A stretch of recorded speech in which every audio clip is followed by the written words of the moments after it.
බලන්න මේ මොකද්ද කියලා. ඔයාලට හිතාගන්න පුළුවන්ද? දන්නෝ දනිති හැබැයි මුලින්ම දැක්කම ගොඩක් අය රැවටෙනවා බිත්තරයක් කියලා. ඒ තරමටම හැඩය හා පාට සමානයි ඒකේ. මේ බිත්තරේට නැට්ටක් තියෙනවනේ. මේක බිත්තරයක් නෙමෙයි. මේ තියෙන්නේ ඊටාම රසවත් ඒ වගේම ගුණදායක බුරුම් අඹයක්.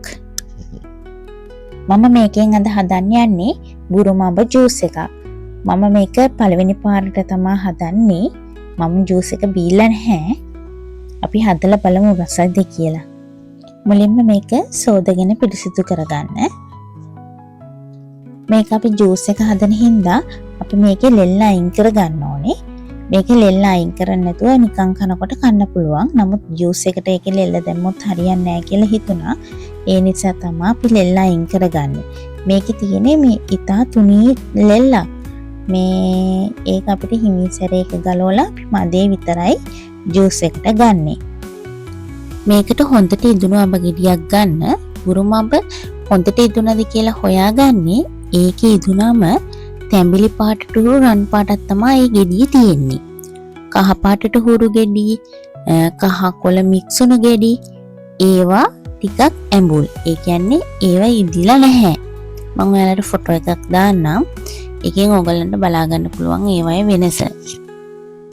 මේ තියෙන්නේ තද රන් පාටට හුරු ඒවා තියෙනවා, කහ පාට ඒවා තියෙනවා, කහ කොළ මික්සුණු ඒවා තියෙනවා. බුරුම් අඹ කියන්නේ අඹ කුලයට අයත් පළතුරක් වුණාට මේකේ රසය හරිම වෙනස්. ඒ වගේම මේකේ පෝෂණ ගුණයත් ගොඩක් වැඩි. විටමින් C තියෙනවා, විටමින් A තියෙනවා, ඒ වගේම ෆයිබර් තියෙනවා. මේ තියෙන්නේ මේක මේ විදිහට තමයි මේකේ ලෙල්ල ගලවගත්තට පස්සේ තියෙන්නේ. දැන් ඔන්නම් මේක මෙහෙම කන්නත් පුළුවන්. දැන් අපි ජූස් එක ගන්න හදන්න හදුවේ. අපි එකනම් ජූස් එක හදලා බලමු නේද? මට මේක හදන්න තියෙන එක අඹ ගෙඩියක් හින්දා මෙන්න මේ වගේ වතුර සුළු ප්‍රමාණයක් තමයි මේකට දාගෙන තියෙන්නේ. ඊට පස්සේ මේකට අඹ ගෙඩිය දාලා හොඳට ඒකේ තියෙන ජූස් එකේ වතුරට දිය කරගන්න තමයි අපි හදන්නේ. ඒක අපි මෙන්න මේ විදිහට හොඳට මේ අතින් පොඩි කරගෙන වතුරට මික්ස් කරගන්නවා.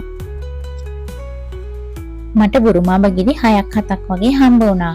ඒවා අපි සාමාන්‍ය විදිහට නිකම්ම කෑවා. මට අන්තිමට තමයි දැනගන්න හම්බුනේ බුරුම් අඹ ජූස් එක හරිම රසයි කියලා. එතකොට මන් ළඟ වෙතුරු වෙලා තිබුණේ එකම එක බුරුම් අඹ ගෙඩියයි. ඒකෙන් තමයි මම මේ ජූස් එක හදලා බලන්න හිතුවේ. රස බලන්න බෑ. මේ බුරුම් අඹ ටිකක් දුර්ලභයි. හැමතැනම හොයාගන්නත් නැහැ. මාර්තු අප්‍රේල් වගේ කාලවලට තමයි මේකේ ගෙඩි හැදෙන්නේ.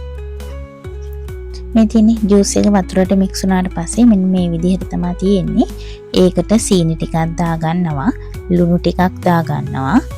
ඒකම දෙහි හරි නස්නාරම් හරි බින්දු කිහිපයක් එකතු කරගන්නවා. මම නම් අද දෙහි නෙමෙයි නස්නාරම් තමයි එකතු කරගන්නේ.